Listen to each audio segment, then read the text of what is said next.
channel. I am Holly and this is my fiance now, Paige. And for those of you who may not know, Paige lives with type 1 diabetes. We are going to be answering some greatly asked questions about type 1 diabetes specifically, but I suppose diabetes as a whole. I get these questions a lot and I thought that what better time to put our reading glasses on and educate each other. We're not doctors, in case you didn't know.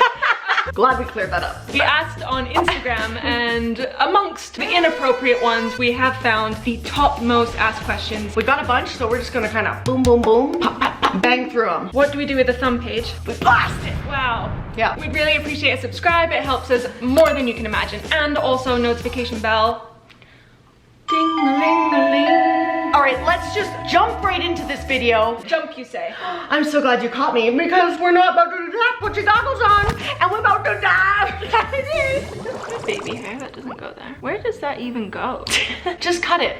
No. Holly, this is not a good start to this. Hey, look at it. Like a grandpa strand. Look at me, look down. Help me.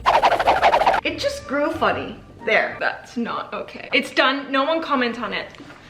Okay. Top question by far. What were your initial symptoms prior to your diagnosis of diabetes? It's a good question because I had no idea at the time that these were symptoms, but basically I had a really dry mouth. I constantly felt the need to pee, just constant all day, and like it would wake me up in the middle of the night. What else? Oh God. Sorry. No dry mouth anymore.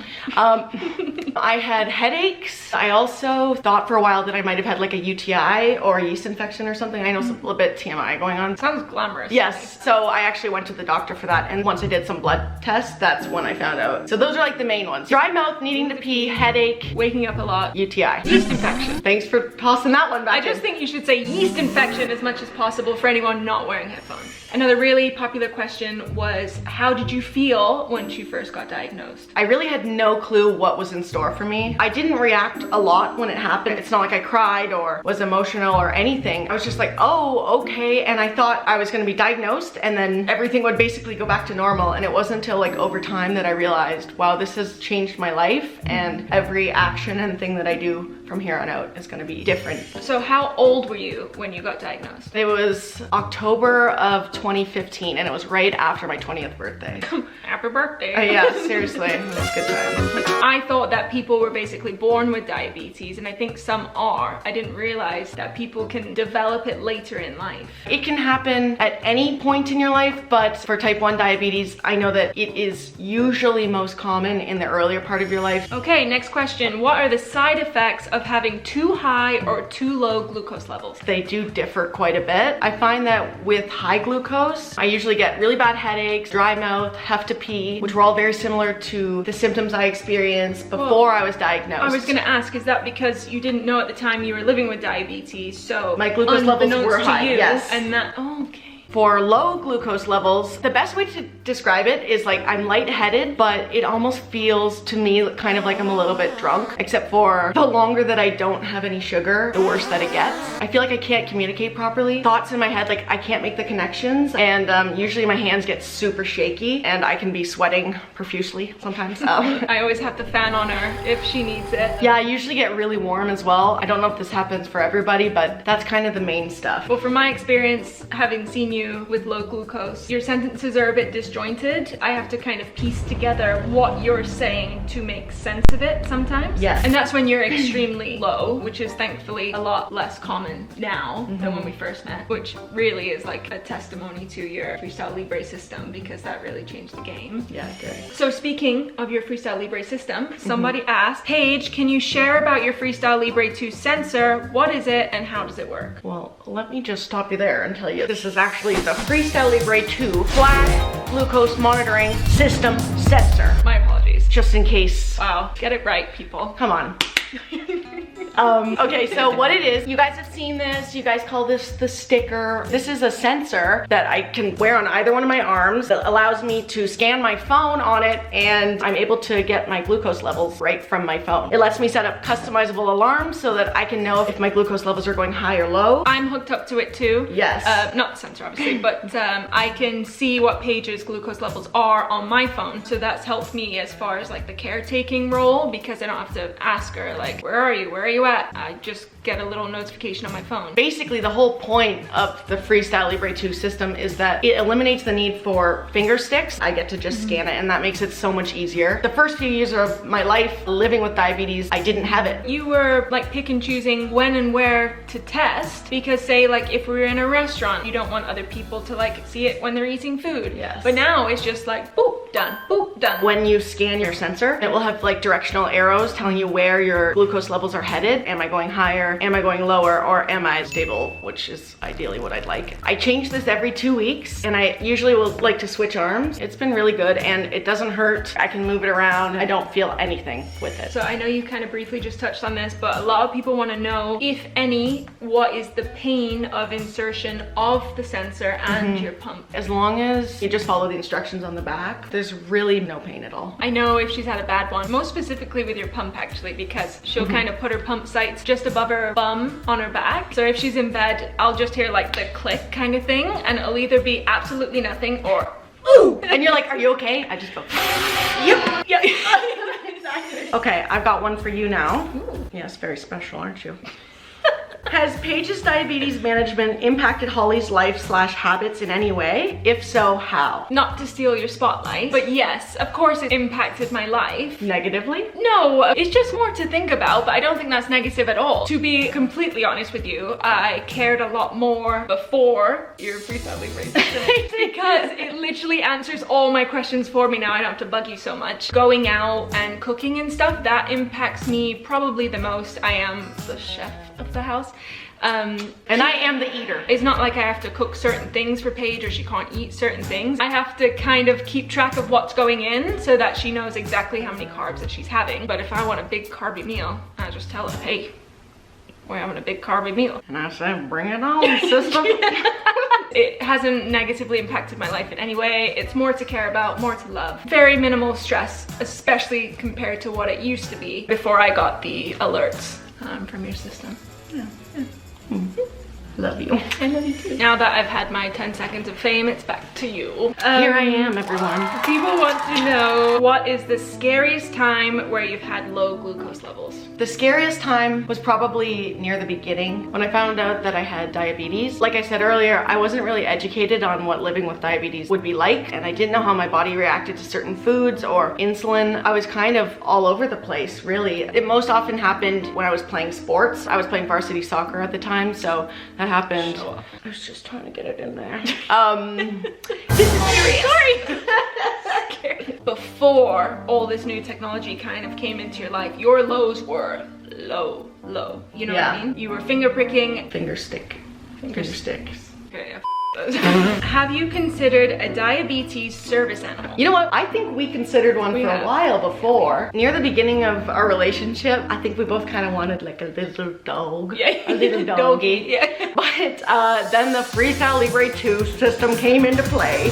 Boom. Bam. Now, there's really no need for like a service dog because it has all of the customizable alarms. They're gonna wake us up in the middle of the night if I do have a low or a high, which is kind of what a service animal for diabetes does. Yeah. And you don't need to take this on a walk late at night when it's pissing down in rain or pick up after it. No poo-poo for you. If that's not FreeStyle's next slogan, opportunity wasted. Aren't we good? We deserve a raise. I really like this next. Has type 1 diabetes had any positive impact on your life? Yeah, I would say it has. Yes, there are things that are stressful, things that have made my life more difficult, but I think I can appreciate my health and I'm not taking it for granted anymore. I feel like I'm more aware of the little things going on in my body. Like I can see how things affect me and impact my life, and I feel like if I didn't have diabetes, I don't think I'd have that same awareness. Has that made you more health conscious overall because you're more aware of like what you're putting in your body? Instead of like me eating like a whole family pack of Doritos, you're like, better not. Well, sometimes I'll say better not, but then I do anyways. But yes, basically, that's where those Doritos went. I always read the label for any food or drink now. So I know a lot of the labels like off by heart just to know what's going into my body. And I just feel like I am both physically and mentally tougher. I think it's made you tougher. It was a shock when you were diagnosed. There is tons of research and information you needed to learn, understand, and master. And I know it's brought you a lot closer with other people who also live with diabetes. You've got so many friends and support groups and stuff. And it's kind of cool to be able to educate, or at least try to educate other people on it, because I feel like a lot of people don't know what diabetes is, much less like how day-to-day life goes. So if I can educate one of you, I've done my job. Yeah. Doctor. On Halloween only. Me again. Yes, get the spotlight on her. All right. After that one time Holly saved Paige's life, has Paige had another low glucose level reading? Yes. Shall I expand? I feel like perhaps you should. There's only been about like 2 in 6 years. One was when I saved her life the first time, and then the second time was at the cottage. There was a lack of a sugar source of sugar. Jesus, sorry. Oh my god, I feel like I'm okay? At home, we have a really good inventory of juices, candies, anything Paige may need. So if she is heading lower in glucose, you know, she can get herself back up there, which is a scientific term, by the way. When we were up there at the cottage, we thought we had juice boxes. We didn't. Thought we had candy. We didn't. So there was panic involved then. When you scanned your FreeStyle Libre sensor, it said straight down. So we're like, oh, okay. We know what we're dealing with. Yeah. And we have nothing to make that arrow go up. So basically I was mixing sugar in water, tons of sugar. It must have been awful to digest. If anyone's ever had sugar water, you'd think, oh, not bad. I'm telling you, it's one of the worst flavored items in the world. I was pumping her full of sugar water. It was just after we'd finished dinner, so she was already full. Now she's drinking tons and tons of this awful liquid to the point where, like, you wanted to be sick. You felt so awful. But the thing is, she couldn't be sick because then all the sugar leaves her body. I felt so helpless and sorry for you, and I wanted to take it all away, but you were so effing strong and resilient, kept it all down. It was just a waiting game, really. Oh, I poured maple syrup in your mouth as well as a break from sugar water. No wonder I can't look at that the same.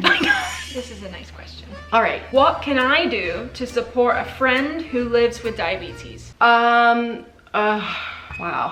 No pressure. I'd say a big one would be to be open to them venting to you. There's like a lot of emotions and things that can go through your head. Having that all build up can get extremely frustrating and can make me extremely anxious. Try and educate yourself. Get to know what the signs and symptoms are, like how that affects and impacts the person and what you can do to help them. For me, whenever I'm surrounded by people that know how they could handle me if my glucose does go low, I feel so much better and I'm so much less anxious. Paige, this is your chance, hun. This is a little hitch for you to get all of your anger and frustration out. What is the biggest misconception you know when it comes to diabetes? Oh, Jesus. There's just so many. A key one for me is... Let it out. Sorry. A key one for me is that people think that people with diabetes can't eat certain things. Or can't do certain things. Yes. It's literally a myth, and we can do whatever anybody else is doing. Absolutely. Better. No, people will be like eating chocolate or something, and they'll be like, do you want a piece? Oh, wait. Sorry, I forgot. Yeah. Give me the chocolate. I can eat this. The thing is, they tell you what to do. Like, it's not your concern. Paige lives with diabetes. Paige manages her diabetes so well. Don't worry. Don't tell her what she can and can't eat, what she can and can't do, what she should or shouldn't be doing. Absolutely not. I hope that you get that. It really angers me. Sorry, wow, I really took your platform there, but I just love you. Sorry for the rant. Proceed. I know you've got at least one more. How did you know? Because we discussed these before. The second biggest myth, actually this might even be number one if I had to reverse them, is that type 1 diabetes comes from diet, like whatever I've eaten, like having too much sugar. That's just not the case at all. It has nothing to do with my diet. It's a genetic autoimmune condition, so literally this wasn't my fault. So just because I ate some candy or some chocolate as a child is not the reason why I live with diabetes today. Okay? When you've trick-or-treated one too many times. Should not have eaten that 75th pack of Smarties. It's like, oh. Yeah. Uh-oh. That did not happen! Final question, and I think this one is really, really important, and it's one reason why I love Paige so much. The question is, what daily things do you need to think about that people without diabetes don't? Oh, it's everything, literally everything. Back when I was first diagnosed, I had no idea what my life was going to entail afterwards. I have to think about it at all times of the day. I'd like to say, you know, it doesn't faze me, but it does impact everything. Like from the moment I wake up, I'm thinking about what carbs are in the foods or the drinks that I'm eating, how I slept last night, the weather, the list goes on. It's like stress levels, physical activity I've done, physical activity I'm about to do. Everything is like a calculation in my head that I have to think about in order to try and find some sort of answer to keep my glucose levels in a safe range. And every day is completely different. I can eat one thing one day and then have that exact same thing the next day, and my glucose levels will react completely different. There are just so many things that go into figuring out and calculating how much insulin I should be giving myself. Whenever I go out in public or basically leave the house at any time, I have to make sure I've always packed glucose with me, and usually I take it in the form of juice boxes or some candy. And I know that's now become a responsibility for you as well. And I like it. I appreciate it so much. Do you have any more questions for me, or is that it? Do you love me? Yes. That's it. Okay. I should have known that one was coming. Why do you love Holly? Yeah. Tell everybody why you love her, starting with number 1 and ending with 999. Written by Holly. Yeah. Hopefully you guys are able to learn a thing or two from this. And even if you already knew about diabetes or like certain things, in the comments below, if you have a question yourself about what it's like living with diabetes, or if you had a question that I answered that you found shocking or surprising, I'd love to hear that too. We always love feedback for everything, but this one especially hits close to home. So if you guys want to learn more about the FreeStyle Libre 2 system, you can go to freestylelibre.ca to check it out. Canadian. Hell yeah! Well, questions answered, myths busted. Chocolate about to be eaten, pre-planned in advance. Because that's how wild she gets. I hope there's music with that, you know? Yeah, that's it. It's very awkward on my part. Okay, let's wrap this up. Thank you for watching. Hopefully you learned something. Leave a comment. Love you guys. Bye. Bye.